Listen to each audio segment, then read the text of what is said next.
يسألك الناس عن الساعة قل إنما علمها عند الله وما يدريك لعل الساعة تكون قريبا إن الله لعن الكافرين وأعد لهم سعيرا خالدين فيها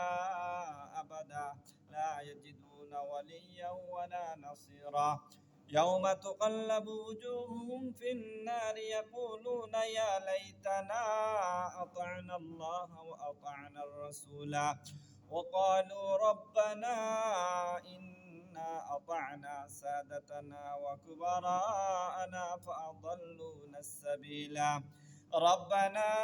آتهم ضعفين من العذاب والعنهم لعنا كبيرا يا أيها الذين آمنوا لا تكونوا كالذين آذوا موسى فبرأه الله مما قالوا وكان عند الله وجيها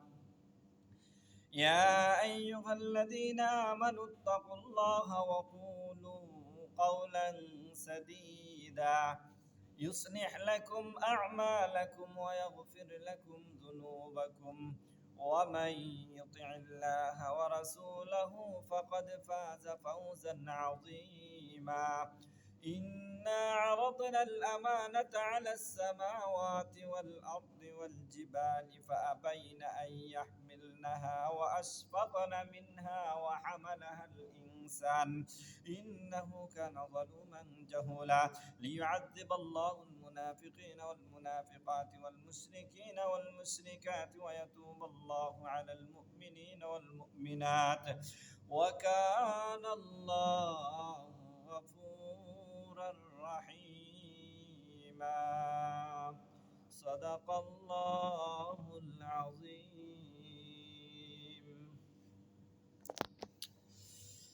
কেমন আছেন সবাই আজও মনে পড়ে সেই দিনের কথা এরকম তেলাওয়াত করতে আসলে ছোটবেলার কথা মনে পড়ে যায় হিফজ বিভাগের কথা অনেক স্মৃতি জড়িত আছে এই তেলাওয়াতের মধ্যে সহপাঠী বন্ধু বান্ধব জানি না কে কোথায় আছেন যে যেখানে আছেন ইনশাআল্লাহ সবার জন্য দোয়া করবেন আমিও সবার জন্য দোয়া করি আগের কথাগুলো অনেক মনে পড়ে অনেক সুন্দর দিন ছিল আজ কর্মস্থলে আজ কর্মজীবী সবার কাছে দোয়া রইল দোয়া করবেন আমিও দোয়া করি আসসালামু আলাইকুম ওয়া রাহমাতুল্লাহি